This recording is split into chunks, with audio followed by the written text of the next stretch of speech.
Words. They don't just communicate thoughts. They reveal the hidden things in our hearts. They don't just communicate ideas. They create worlds.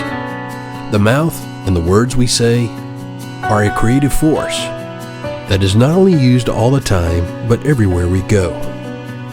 Our words are the very essence of how the Creator made us. Join us as we discover the essence of man and the power of speech.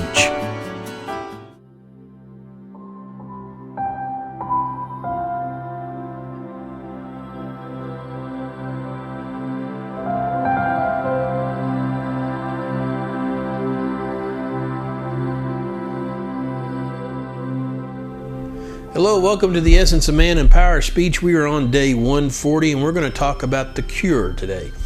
And we're also going to start talking about some of the conditions of Shimrash Halashon, which is good speech, versus Shimrash Lashon Hora. I'll get it out here in a minute, which is evil speech.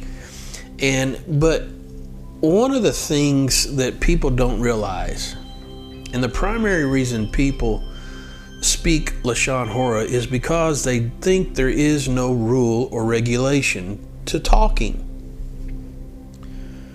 Now, we live in a world of free speech. That is a huge thing. Free speech is a major thing, okay? And I'm all for free speech, but at the same token,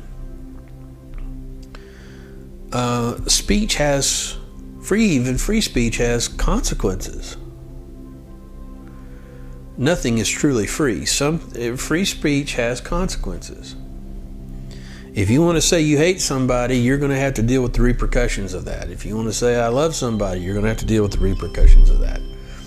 If you want to speak a lie, you got to deal with the repercussions of that. But there are rules and regulations on speaking with our mouth. And some don't even think it's a sin. There's some people who don't even worry about gossiping. They know you shouldn't do it. Maybe they know it's wrong. Maybe they know maybe it's not right, but they do it anyway. But very few people look at it as a sin. And if it is a sin, it's not like a big sin. It's not like, like I killed somebody. But yet, as we've found out, evil speech is equivalent of murdering somebody. And technically you are murdering somebody with your mouth.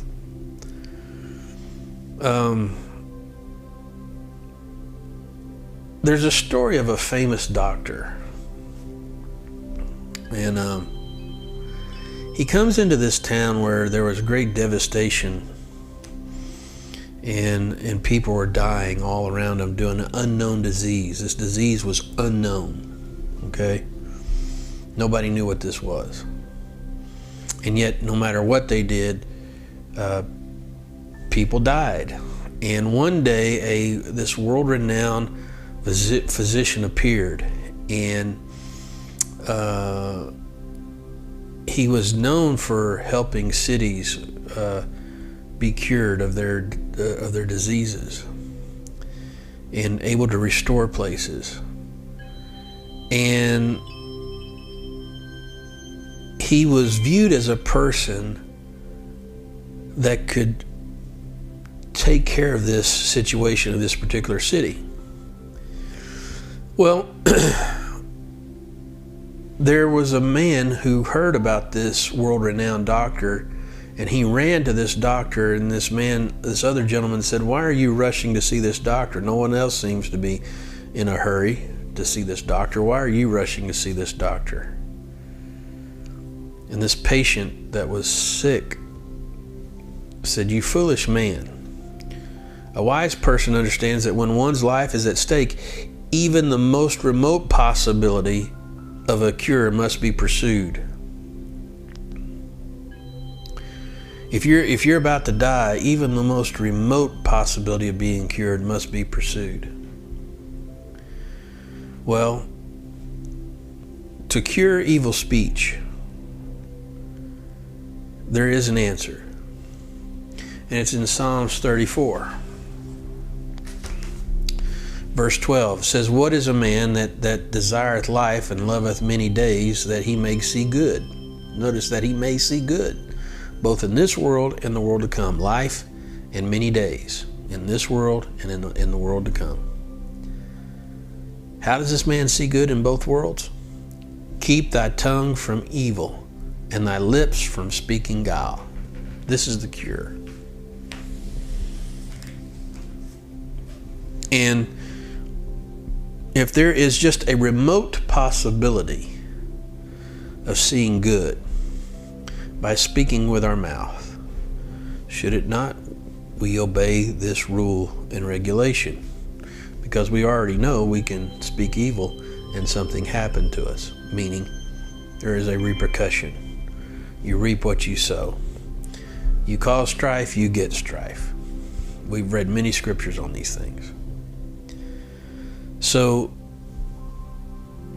what better healer for our life, both in this world and the world to come, than the scriptures? Now let's look at a condition. Condition number one is that, most importantly, above all things, if we're going to speak about something, let's make sure that it is accurate information. It is fully accurate. This involves a verification of the facts as well as clear understanding of the situation. You know, you can have some facts but not have understanding of the situation, meaning, here's the fact, this person was in this room. The lack of understanding what they were doing in that room is not clear, but the fact was they were in the room, but we don't know what they were doing in the room. So there can be all kinds of speculation what they're doing in the room. So make sure the information is accurate, number one, factually and in the understanding of the situation.